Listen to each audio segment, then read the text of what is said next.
خیال رہے کہ ان 2 نمازوں میں دن رات کے فرشتے جمع ہوتے ہیں، یعنی کہ جو ان کی ڈیوٹیز ہیں وہ چینج ہوتی ہیں۔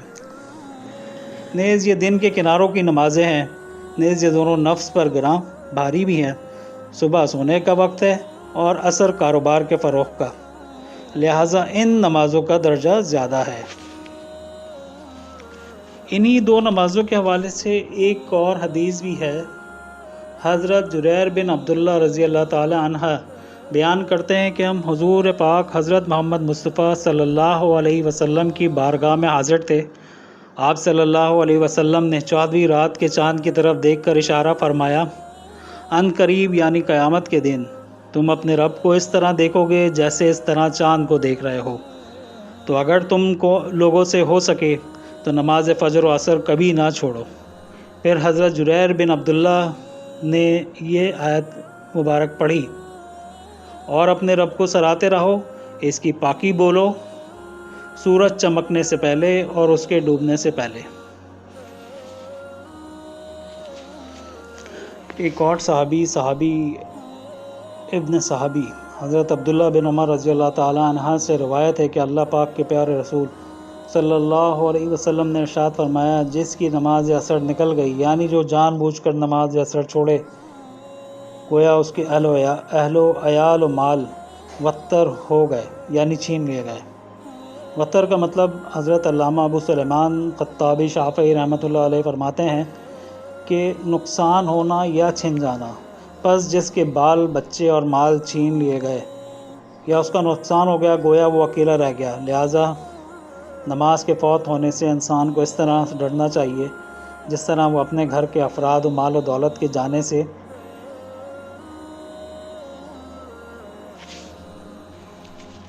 تمام دوستوں سے معذرت خواہ ہوں۔ آپ کو پتہ ہے کہ آج کل لائٹ کا جو ہے بہت بڑا ایشو چل رہا ہے، اسی لیے میں نے جو پروگرام بنایا تھا کہ میں یہ 3 بجے بالکل لائیو ہو جاؤں گا، لیکن تھوڑا سا ٹائم لگا، یہ لائیو تو ہو نہیں سکا، لیکن اس لیے میں نے پھر یہ تھوڑی سی ریکارڈنگ کی، اور اب یہ ریکارڈنگ آپ کی پیش خدمت ہے۔ اسی لیے میں بہت زیادہ سوالات بھی نہیں لے سکا، لیکن ہاں آپ سے یہ وعدہ ضرور ہے کہ آئندہ آنے والے وقتوں میں میں ضرور آن لائن آپ کے تمام سوالوں کے جواب بھی دوں گا، اور انشاءاللہ تعالی آپ کے مسائل کے حل کے لیے قرآن و حدیث کی روشنی میں کوئی نہ کوئی ٹریٹمنٹ ضرور جو ہے وہ ہم بتائیں گے۔ میں کچھ آنے والے وقتوں میں کچھ وظائف بھی دوں گا، اور اس کے علاوہ کچھ چلے بھی ہیں، وہ بھی آپ کو بتاؤں گا کہ کس طرح سے آپ اپنی زندگی کو اور آخرت کو کامیاب کر سکتے ہیں ان پر عمل کرتے ہوئے۔ میں ایک چھوٹا سا طالب علم ہوں جس نے کچھ چیزیں سیکھی ہیں اپنے استاد محترم سے۔ وہ اب اس وقت دنیا میں نہیں رہے ہیں، لیکن پھر بھی ان کی جو بھی مجھ پر نوازشات ہیں وہ ضرور میں آپ لوگوں سے شیئر کروں گا، تاکہ آپ لوگ زیادہ سے زیادہ مستفید ہوں، اور میرے لیے اور میری فیملی کے لیے آپ لوگ دعا کا باعث بن سکیں۔ اس وقت میں محسن انسانیت و فخر رسول حضرت محمد مصطفیٰ صلی اللہ علیہ وسلم کے زندگی کے واقعات ویسے تو آپ نے کئی بار سنے ہوں گے، لیکن میں کوشش کروں گا کہ آپ کو اس کے بارے میں، جو ان کی زندگی کے بارے میں ایک تھوڑا سا اوور ویو دے سکوں، اور پھر اس کے بعد میں آپ سے درخواست کروں گا کہ آپ لوگوں کی جو بھی مشکلات ہیں یا جو بھی پریشانیاں ہیں وہ مجھے کمنٹس میں بھیجیں، تاکہ پھر میں آپ سے خود رابطہ کروں، اور پھر آپ کو میں اپنا ٹیلی فون نمبر بھی دوں گا۔ لیکن ایک بار پھر درخواست کروں گا کہ آپ لوگ مجھے کالز مت کیجیے گا، آپ لوگ صرف مجھے واٹس ایپ پہ وائس نوٹ بھیج سکتے ہیں، تو میں اس کا آپ کو پوری طرح سے رپلائی دوں گا انشاءاللہ تعالی۔ تو جیسا کہ آپ سب جانتے ہیں کہ ہمارے پیارے نبی حضرت محمد مصطفیٰ صلی اللہ علیہ وسلم ملک عرب میں پیدا ہوئے۔ اسی سرزمین پر پہلے بھی انبیاء کرام مبعوث ہوتے رہے۔ ہر نبی نے اپنے زمانے میں اور حالات کے مطابق شریعت کی باتیں بتائیں اور لوگوں کو اللہ کی طرف بلایا، نیکی کی دعوت دی، برائی سے روکا، اور آخر میں ہمارے پیارے نبی حضرت محمد مصطفیٰ صلی اللہ علیہ وسلم مبعوث ہوئے۔ آپ نے بھی وہی تعلیم دی جو سابقہ نبیوں نے دی۔ ہمارے پیارے نبی حضرت محمد مصطفیٰ صلی اللہ علیہ وسلم ایک محتاط اندازے کے مطابق 12 ربیع الاول بروز پیر صبح صادق کے وقت مکہ معظمہ میں پیدا ہوئے۔ بچے کا نام محمد رکھا گیا۔ ایسا نام عرب میں کسی نے نہیں رکھا۔ آپ صلی اللہ علیہ وسلم جس زمانے میں پیدا ہوئے اسے عام الفیل کہا جاتا ہے۔ فیل کے معنی ہاتھی کے ہیں۔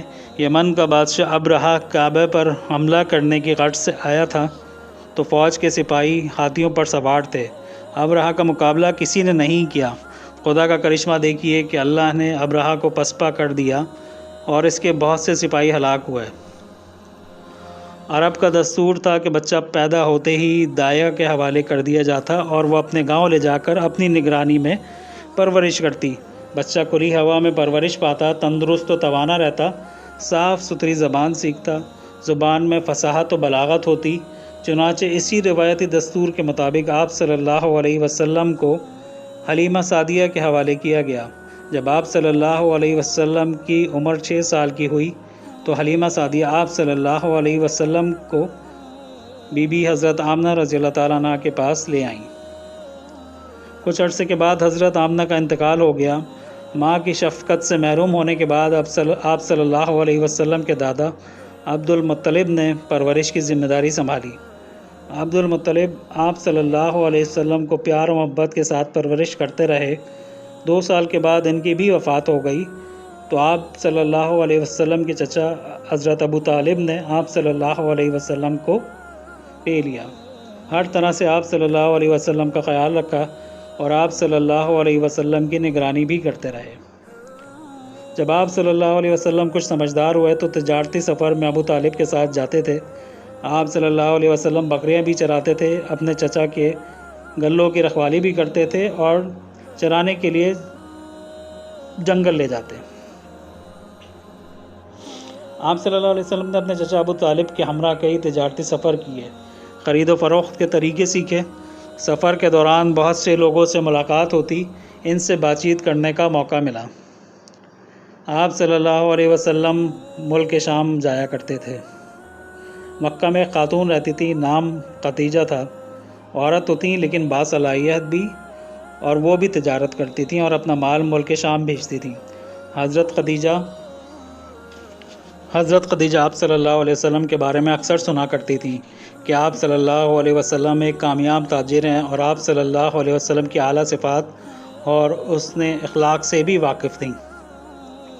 لوگوں کی زبان سے یہ کہتے سنا کہ آپ صلی اللہ علیہ وسلم صادق اور امین ہیں اور لوگوں پر رحم کرتے ہیں۔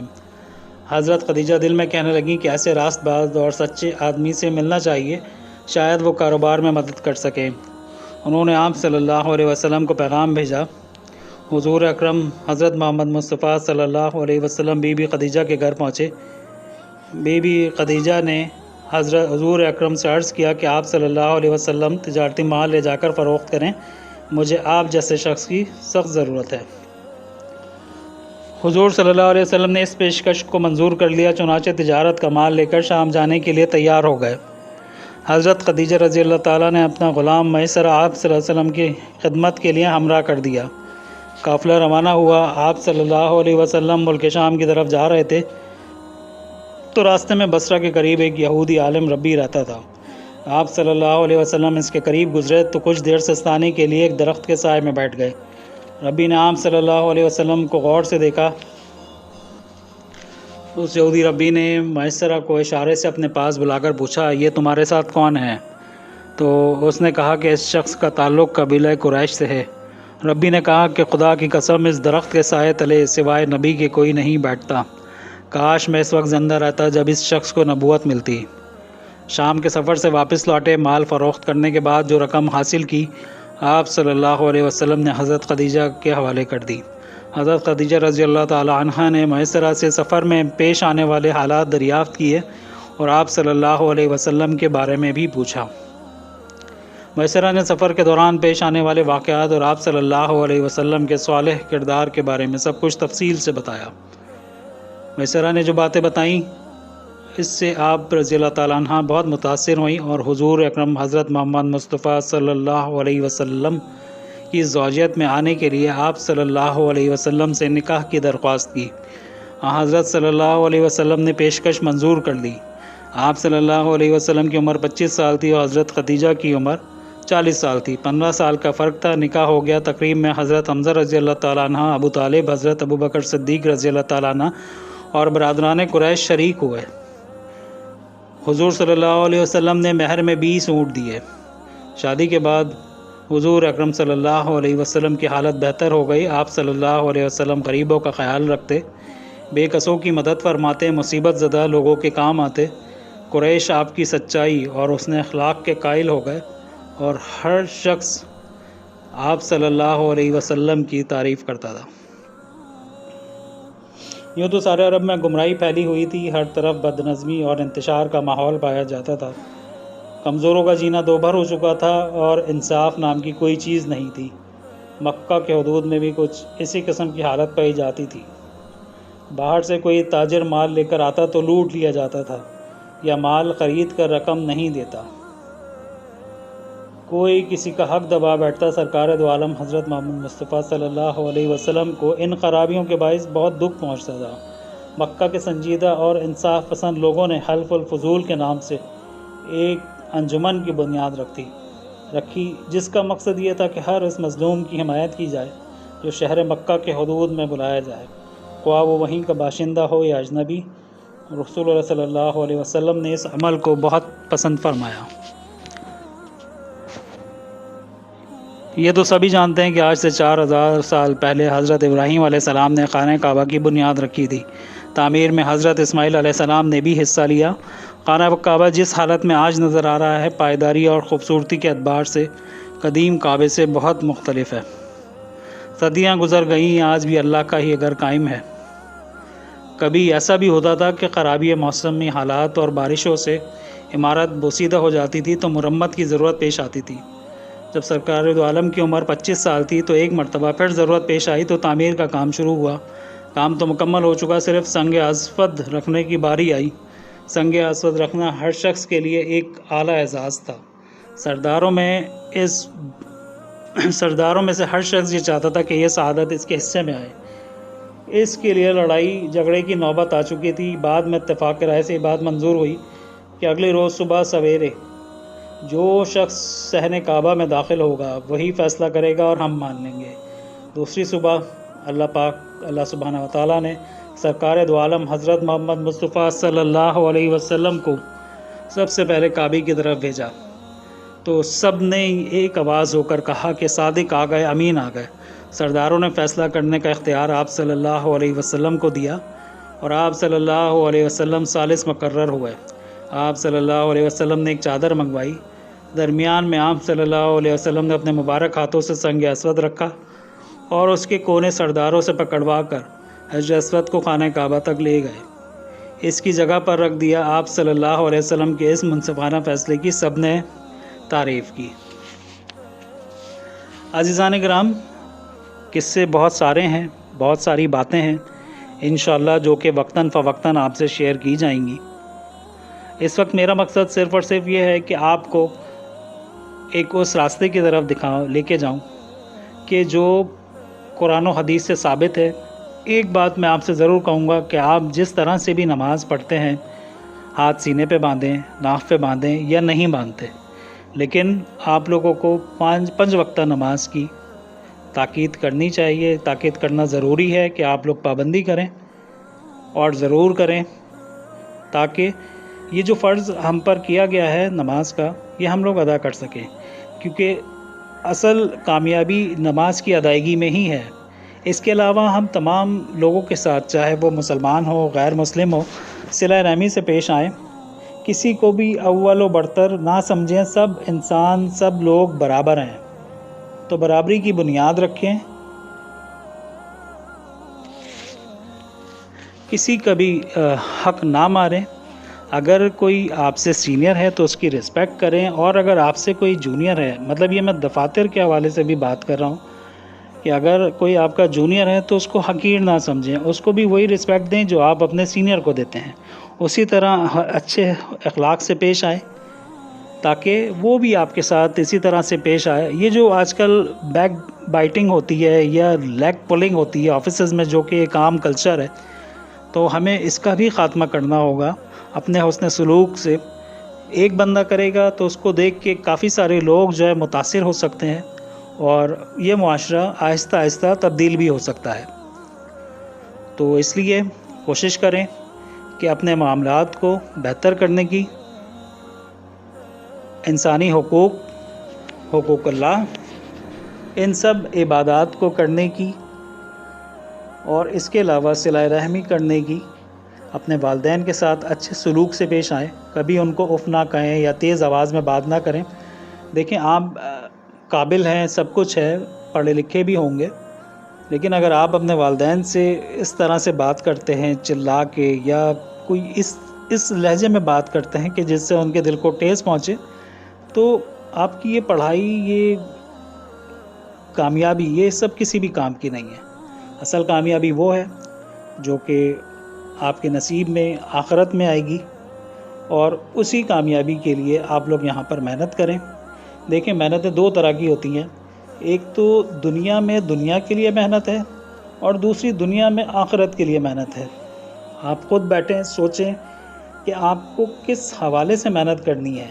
آیا کہ یہ جو 50-60 سالہ زندگی ہے اس کے لیے محنت کریں گے، یا پھر جو زندگی ہمیشہ رہنے والی ہے، یعنی کہ موت کے بعد کی زندگی، جسے ہم آخرت کا بھی نام دیتے ہیں، جہاں پہ جزا اور سزا کا بھی سلسلہ ہوگا، تو کیا آپ وہاں کی تیاری کریں گے؟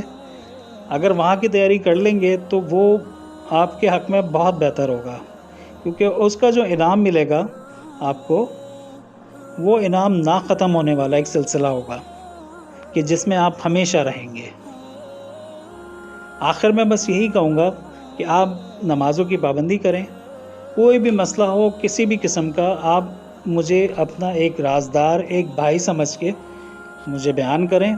انشاءاللہ تعالی قرآن و حدیث کی روشنی میں جو بھی بہتر اس کا ایک حل ہوگا وہ پیش کیا جائے گا، اور وہ بھی آپ کے اپنے اوپر ہے کہ آپ اس حل کو مانیں نہ مانیں۔ ہمارا کام صرف آپ کی بہتری کے لیے کام کرنا ہے، اور انشاءاللہ تعالی الف سے اقرا چینل کے توسط سے ہم آپ کے لیے یہ کام کرتے رہیں گے۔ اگر کسی کی بھی دل آزاری ہوئی ہو تو میں معذرت چاہوں گا، اور آپ لوگوں سے، اگر آپ اس چینل پر نئے ہیں تو اس چینل کو لائک بھی کریں، سبسکرائب بھی کریں، اور شیئر کر دیں اپنے تمام دوستوں کے ساتھ، کہ تاکہ آئندہ کی محافل میں ہم ان کو بھی آن بورڈ دے سکیں، اور ان کے بھی اگر کوئی مسائل ہیں یا کوئی اور پرابلمز ہیں تو اس کے احوال سن کے ان کا حل نکال سکیں۔ تو میں آپ سے آخر میں یہی کہوں گا کہ درود شریف پڑھ لیں، درود پاک پڑھ لیں ایک بار، اور ہم اپنی محفل کو یہیں اختتام پذیر کرتے ہیں۔ آپ لوگوں کا وقت دینے کا بہت بہت شکریہ۔ اللہ پاک آپ کے لیے آسانیاں فرمائے اور آپ کی تمام مشکلات کو حل فرمائے۔ آمین ثم آمین۔ اللہم صلی علی محمد وعلی آل محمد کما صلیت علی ابراہیم وعلی آل ابراہیم انک حمید مجید۔ اللہم بارک علی محمد وعلی آل محمد کما بارکت علی ابراہیم